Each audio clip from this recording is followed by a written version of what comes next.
Oh wait, no, or am I? Is this game 3? This is game 3. This is a different map. For some reason, This I looks like thought game that. 3. Yeah. I was like, wait a second. This is another Huns War. One of these games is not a Huns War. I promise you guys. But this is game 3, Oh, excellent. and yeah, game 4 will not be a Huns War. It might be a game 5. I'm really not sure. I don't think it's best of anything. It was just a bunch of fun games played between players 2 days ago, and that's why we're not doing bets, guys. Just because they are wrecks, and there might be one person who looks up the wreck just to win some relics. I don't know. But regardless, I will actually start with the maps this time. I'm going to start with Feage, and his map is kind of peculiar. He has the wood line below his TC, and there's a large hill there. And that wood line is probably going to be his best wood line. To the left-hand side and on the back, he has more hills, and that's where his main gold is and his secondary. Luckily, that gold is on the back, because it's really a large hill, and he has a stone there as well. But he has that wood line there in the back. Maybe he can go to that. Still very far away. All in the front, all exposed. Nowhere he can really wall. It's really not the best map for Feage, in my opinion. Another exposed map for one of these players. But what do you think about Dogao's map then, Turkman? So looking for Dogao as well is definitely not as open as we've seen in some of the other games. He can wall this off pretty effectively if he wants to all the different lumbers. A lot of them actually go to the edge of the map as well. So really, going to put him in a good place to actually get that wall off if he wants it. Wouldn't be surprised to see him not go for it though, because the last couple of games have shown how aggressive they want to be, and from there we can pretty much make the assumption they're not going to waste the time walling. But as far Yeah. as map goes, his gold's really close to his town center there, kind of a little bit to the side. His berries are in the back, which is absolutely phenomenal for what you want. Got an extra gold in the back as well. Stone on the front next to his lumber there. So really, he could go for a good split lumber if he does want to split it to the back or the front. Either way, he can go with it, and he should be really in a good place to defend against this. A little bit of elevation issues, but apart from that, I think this is a really strong map. Dogao has 3 lumbers that are better than Feage's first lumber. He has the one to the left that's better, above that's better, to the right that's better. Every single one, the exception of the one that's way below, is better in my opinion. So Dogao has what's the most important resource? He has a better map for sure in my opinion. The gold is pretty good for him, and he could even choose to go for that secondary gold if he wanted to start. But who knows? Bad start for Dogao though. He actually is missing some sheep underneath his TC for the time being, and he's on that straggler tree. Yeah, later on It's in the never game, I ideal. definitely wouldn't be surprised for Dogao to actually throw up a TC on that back gold there, just between that and the lumber. Could be a really good place for that, just so he can get the 2 resources on it, secure that secondary gold. Because the first gold, it doesn't look like the best place to TC drop. Yeah, I agree. Sometimes, like, if a player goes aggressive or scouts that first gold, I don't know about in this situation, but in some situations you will see players go immediately to that back gold. Like, if you were to be going, like, man-at-arms or something and you didn't want your opponent to scout that information, you might sneakily go to that back gold, and then Feage would run by and see the main gold was untouched, and then he'd be, obviously surprised when he would see a gold unit run towards him. So, Feage, he's bringing in his boar now. I assume he will be going scouts, and that's normally the approach with such an open map. Dogao, we're still not sure on, but we will find out, won't we? Oh, And one would hope. I am guessing we're going to see another aggressive game, because these games have been pretty messy. And also, real quick, thanks to all the follows on the stream that are coming in. It's been pretty nice. So, Oh, you guys are legends. Hit that follow button if you All- haven't already, otherwise I all know legends. you're a disappointment. yeah. You don't want Turkman to be disappointed in you guys. I'll be very God. disappointed. Oh man. But there's the barracks going up from Dogao. He's collecting 10 gold. Feage is actually just spotting the barracks, and that's going back to the scouting information I was talking about. Feage is scouting that barracks now, and based off the timing, he can pretty much assume what's going on. But here we go. I mean, Dogao has put this up around the end of the 17 pop mark, at the 18 pop mark. a pop or two ahead of what Feage has been doing, so that is more standard than what I'm used to seeing, than what I've seen from Feage. So that was normal to me. I was really, really confused as to what Feage was doing the past couple of times. But he is for sure going scouts. He's already put up his second lumber. Wait, I lied. He's on gold. He must be doing something different. Ooh. I'm sorry I lied to you guys. What is he doing? I don't know. He's got What? double gold. What, He might be Feage? going for a huge. He I'm hasn't gone guessing. militia down. He might be going straight to archers. That or man-at-arms. 2 to gold could lead to man-at-arms. It also could lead to archers. But since it's 2, and since its resources are going to be pretty slim, I would guess man-at-arms. But Yeah. look what's going forward with the militia from Dogao. A hunter. She's disguised as a militia though. So if Feage scouts, he won't know. He'll think it's a 4 militia drush. It's just a fake. But Fakey. we'll I have guess the good news for Feage is, like, anyway, at the start of this game, like, he's already found Dogao, so he's up on where he was last game. Yeah. What's peculiar about the build from Feage is he hasn't built his barracks yet. He's just like kind of panic building it with 2 villagers now. And had he built the barracks earlier, I would have stuck with my man-at-arms prediction. But considering he's building it now, I might stick with your 1-range archers prediction. But this is going to be a really awkward build to use on such a map. If you look at his gold, I mean, that's really awkward. How many palisades did he have to use for 2 villagers? 1, 2, 3, 4, 5, 6, 7, 8. And now his berries as well? I mean, this is ridiculous. And now the villager from... Oh, are you kidding me? This is basically a troll. Dogao's bringing the villager in, going to try and wall these villagers in or build a tower or something. Oh, it's so fun to watch friends play. That is amazing. That is amazing. And now Feage is having none of it. And he's gonna try and kill this villager. Looks like he's probably gonna get it too, the way this is going. Yeah, that build's gonna go down, but that's still a pretty funny attempt. No, that was nice. I like that attempt to move forward. But yep, there's the archery range, and archers coming out. The only problem being here is he's only got 2 villagers on gold. He's going down with the 2nd range, and he's not going to be able to sustain that. He's going to have to mix in some skirmishes. Well, considering he went to 2 on gold so early, he's at 115 gold right now, which means he should be able to create another 3 archers. He's at 125 gold now, so he can create another couple archers. And then he'll probably transition more to gold over the next couple moments. So he just needs to clean up the militia for the time being, and he should be okay. I think the fact he went so early confused us, but it was basically calculated. Instead of like doing it late and sending 4, he did it early and sent 2. These guys are so good. No. It's just like the builds are not builds. They just do it when they feel like it. And it still works.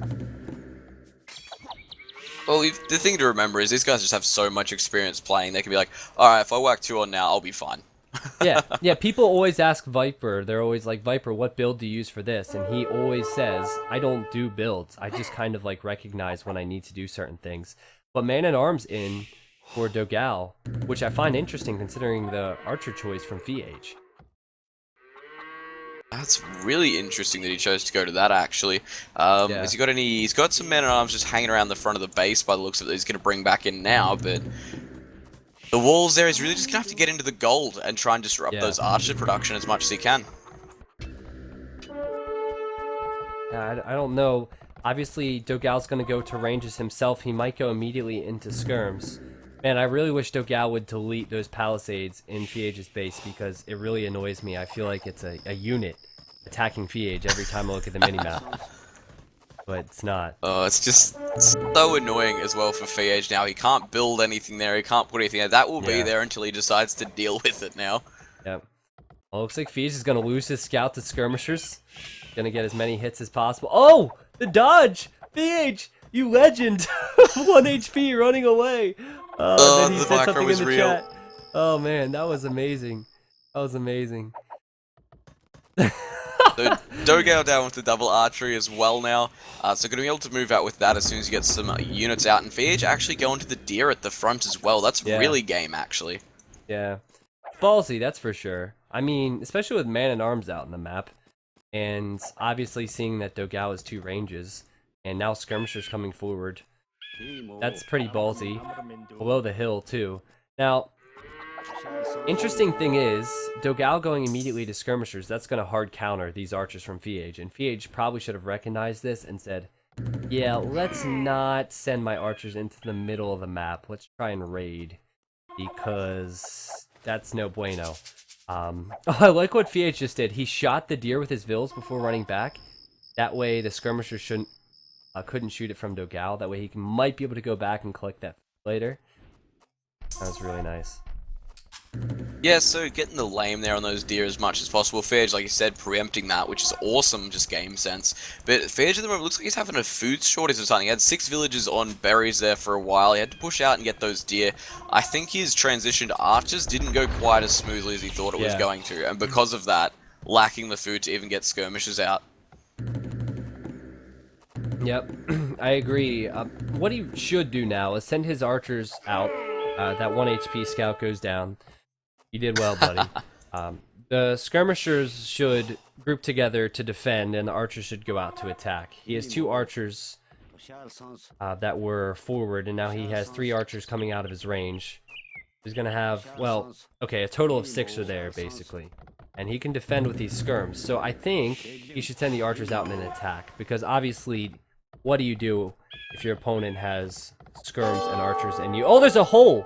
There's a hole in that wood line. Ooh. Gosh. Sorry to interrupt myself, but villager down. And another villager gonna go down here. And look at all the idols. Wow. Yeah. I wasn't expecting to see a hole like that. Yeah, a lot of idols, and well, he overcut, and that's always really disappointing. But the interesting thing is he's cleared up that army, and he might be able to push out in a counter now. Oh, that'd be great. We can see though. Overchopped too. Sorry, go ahead. Ah, it's fine. It looks like we can see Dogao actually starting to wall his base off a bit as well. If he can get to the edge there near the blacksmith, he's going to be pretty good on that entire side. And really, apart from that, he's got that tower in like the only entry point there, which is the gold. I think he will as well. One interesting thing to point out is that Feage had Wheelbarrow way ahead of Dogao, so I think he'll hit the castle age first at this rate, especially if he continues to add in archers, which he is. But Dogao is going to wall that off. The only area that Feage can really run through is to the right of this tower, and Dogao right now is making, well, he's a lot of skirmishers and archers, and he knows this is coming. Be interesting. Yeah, so it looks like Dogao's getting a bit more defensive here. Going to be able to garrison that gold pretty quickly to get it defended. And the skirmish is going to be able to push those guys off the tower there. Yeah, and Feage probably hoping he could do a little bit more with that disruption underneath the tower, but he's going to have to run away. And he's choosing to run into Dogao's base, which is fully walled, so he's going to either have to, you know, hit and run with this army or just kill as many skirmishers as he can. Yeah, exactly. Sacrifice. I don't know why he chose to run his precious army into Dogao's base, but he's gonna maybe look for some weak villagers or something. I don't know. He's got to go for 1 vill. Gonna need 2 more shots. Right.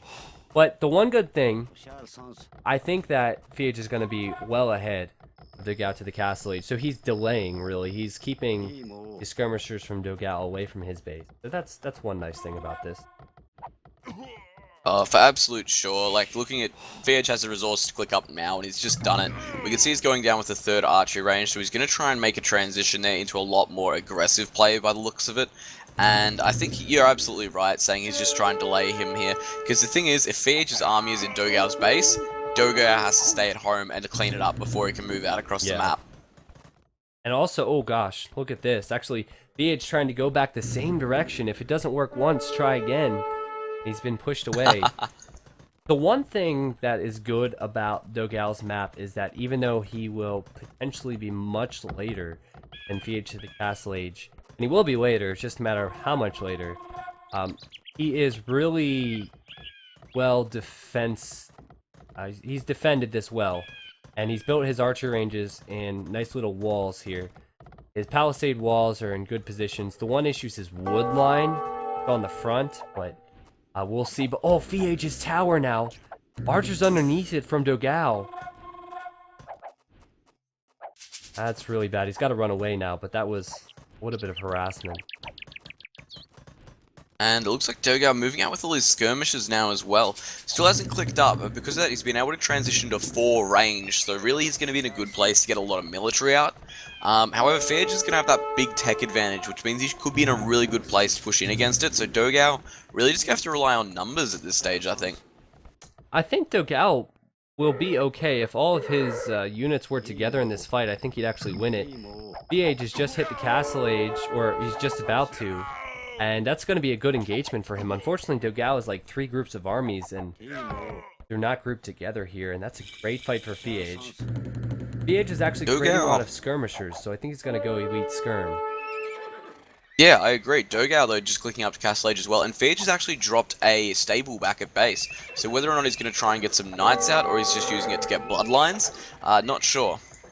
Yeah, one knight would be devastating to those skirmishers there.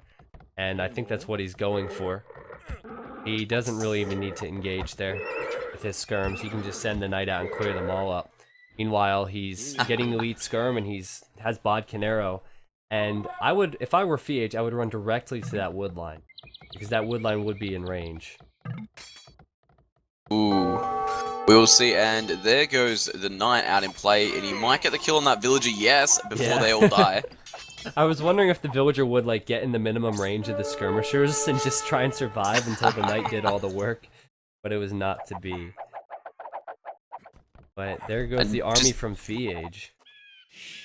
Small engagements everywhere at the moment. We can see a huge group of skirmishers moving in onto Dogao's gold.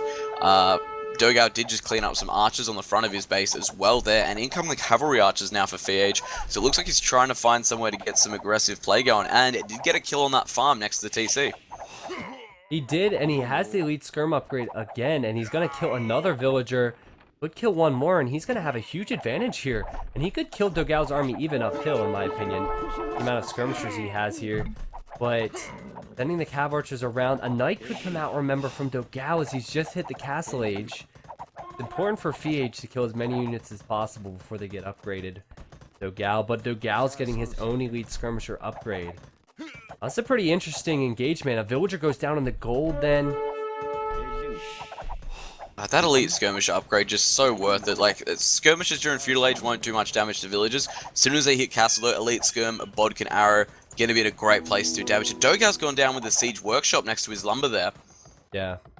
I think that's a wise move. If you look at his wood line, it's really exposed. And one cav archer's going over there to cause some problems now. On the back of that wood line, he's just desperately clinging to his gold.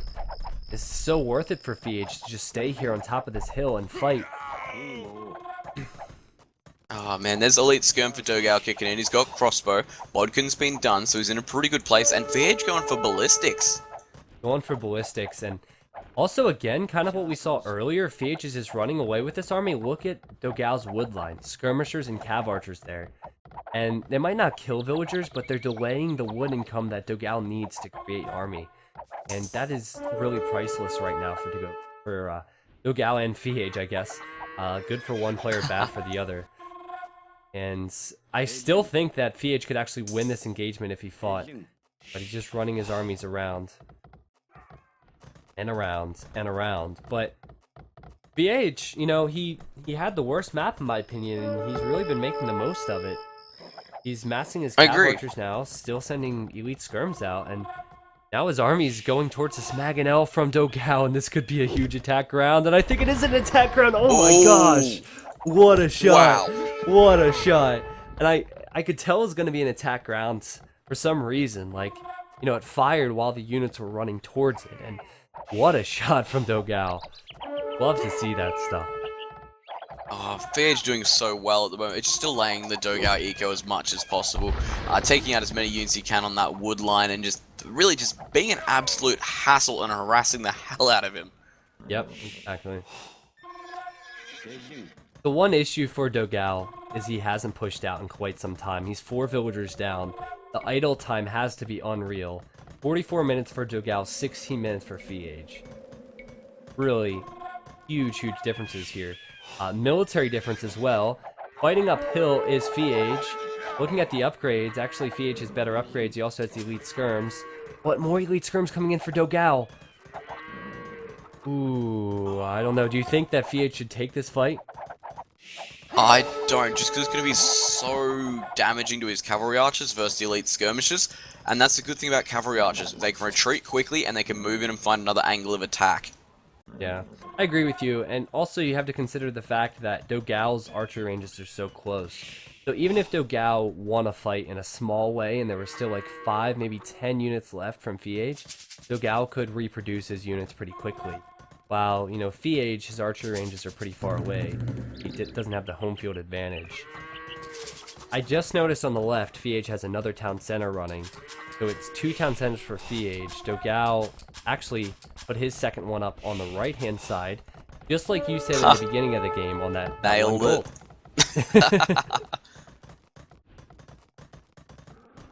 Oh man, it's so close overall right now though. We've got 2 villages difference right now. We've got 2 military difference. The pop difference is only 6, but overall we're looking pretty good. Oh, and Like for both Feage's players. Feage's woodline, this is going to be difficult for him to handle. He's going to lose 1 villager. He does have the skirms there. Remember, Feage has ballistics, which is actually a huge deal in these fights. I'm going to chase this down now. That could have been a lot worse. He just spotted it with that 1 knight. He's going to now run after this group of cav archers from That was Dogao. just such a good defense versus that. If those cavalry archers ran in through the hole there and sat in front of the hill, oh man, it just it might have even been a GG moment. But now, I don't know if you can call this a sandwich, but the 2 groups of armies from Dogao trying to meet up, but that did not work out at all. The skirmishers were just left alone there, and now they're going back. Skirmishers doing what they're doing best, and just absorbing that arrow fire for the cavalry archers to get away, I guess, because they are the inexpensive unit here. They are the bulk, essentially, of what this archer fighting force is. The skirmishers not going to have as much health, and Dogao has actually done bloodlines, so has Feage now as well, so both of these guys are going to have heaps of bulk HP. And that, in my opinion, is poor fight for Feage. The moment he saw that hill, he should have gone back. I'm going to follow how far this wolf runs after Dogao's cav archers. He's been running since Feage's base. He's been following Dogao's cav archers, just running and running and running. And he's continuing to run. He is a dedicated wolf. And well, if we've learnt one thing from this series, it's like wolf MVP, man. They do not give up. They do not surrender. True. You can be 2K, but you can't be a wolf, right? And exactly. There he goes. He's found his target. Oh, what an absolute champion! Yeah, well done. He's still not done though. The armies are gonna fight now. Dogao has a slight hill. He's actually not patrolling. Oh my gosh, he's losing a ton of units, and the wolf helping Feage out as well. Oh, that's huge. Oh man, you're right though. I can't believe that Dogao didn't actually stop on the top of that hill there. That would have been an awesome engagement for him if he could have just sat on the bottom of the elevation and taken it. But it looks like overall, not going to go for it. And it looks like Feage going to get it.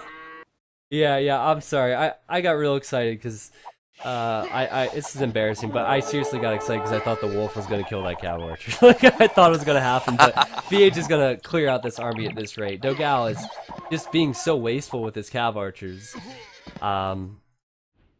It was on 5 HP, so I was counting down the attacks, the chomps.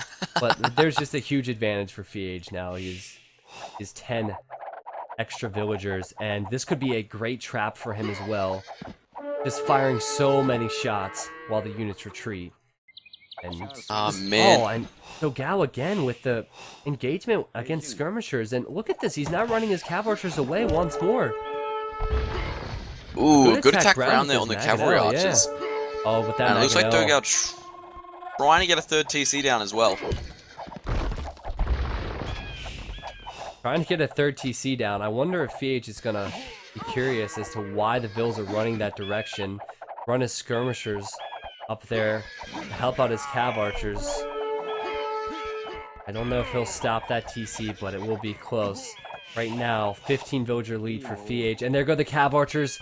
And yeah, these players are not stupid. He saw the Vills running there, and that TC is going to be denied. And that's a huge deal. Considering Dogao is behind in Vills already, that hurts. That really hurts. Just that little bit of delay on getting the Vills out. I think actually Dogao's still on 2. Yeah, he's still on 2.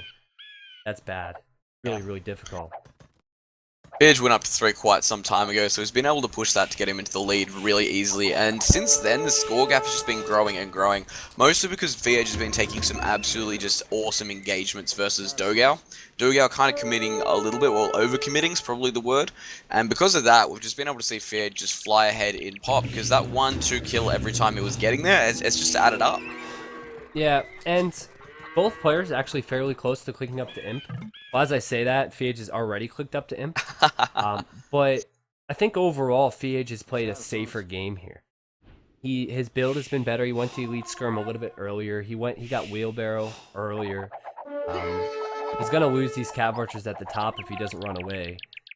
But he seems to be setting up his base at home to defend, building a castle next to that wood line. Oh gosh, but look at this. I mean, there's one knight there to defend from these skirmishers, but Dogao is just marching in with these skirms. Oh man. That's actually he's going to deny the castle. Yeah. For the time being anyway. And all that Feage really has coming over is a bunch of Cav Archers, which is not ideal, especially when you want to upgrade those puppies on the way up, or when you hit the Imperial Age. But, oh, don't fight with villagers, Feage. Your villagers will die to elite skirms. Oh, man. What are you doing? Oh, man. I think Dogao's found the way to get back into the game. Yeah, and look at the top side. The Cav Archers from Dogao. I mean, unfortunately, he's losing them to the town center, but he did kill some villagers on the farms. And he's, again, attacking the town center. Players being pretty wasteful the last 10 minutes. That's for sure. And it looks like that castle will finally go up. There are only 4 villagers left building it, though, after that. That's huge losses there. And Dogao really pulling himself up. He's only 5 villagers behind now. Bad news is, though, that we do have Imperial Age for Feage, and I don't know how Dogao's going to go up against that. Well, the interesting thing is that Feage was going to be going with a lot of Cav Archers, right? And where are his Cav Archers now? I don't know. He has maybe 20 of them. So, if he was going to be getting a lot of upgrades for Cav Archers, maybe he's thinking twice about that now. Or maybe he's regretting the fact that he lost like half of his army of Cav Archers. I just don't know what his plan is, really. Either way, he is well ahead. He is well ahead to getting that Imperial Age. He's already there, and there you go. I was wrong. Heavy Cav Archer Bracer. And walking forward with another castle. I saw it placed and he deleted it. He's going to push it more forward on that hill. Dogao's resources getting close, man. But what do you think he should do now?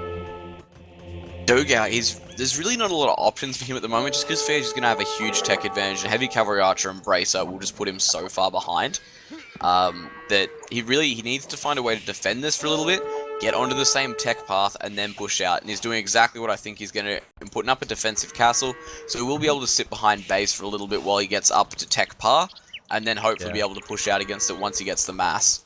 Yeah, I like the defensive castle choice.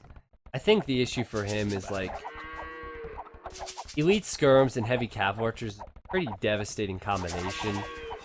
Ideally, you want to have, like, hussar and, like, not heavy cav archers, but cav archers yourself maybe in there. Heavy cav archers is actually a pretty costly upgrade, but oh man, Dogao is losing so many villagers on this castle. It's gonna be close. I think he is gonna get it up, but oh man, that was really devastating for him. My point is that I don't know if he's gonna be able to do much unless he gets a lot of upgrades on his cav archers and adds something else in to deal with the elite skirms. Ooh! And Feage's castle in the middle of the map has been denied by those cavalry archers. Wow. I see that. That was a really good snipe. He's losing his units now, though. I think Feage is going to get it up. And Dogao's calling the GG. I like how he just ran in there, and he's like, okay, I know a castle's going up. I don't matter. I don't matter. I don't care. Sorry. What the consequences are, and I'm gonna pick off these villagers, pick them off, and he knew it was GG. But Yeah. still, it was pretty good game, I think, overall. I think it was better than I game agree. 1 and 2. This one wasn't as messy, which made it more enjoyable because there was a lot of micro involved. There was even a nice Mangonel shot. And the first one was just like a lot of Vil fights and skirms and, you know, a lot of stuff like that. All the little things. But I think we have one more game with these players here. Let's go back. Excellent. Excelente.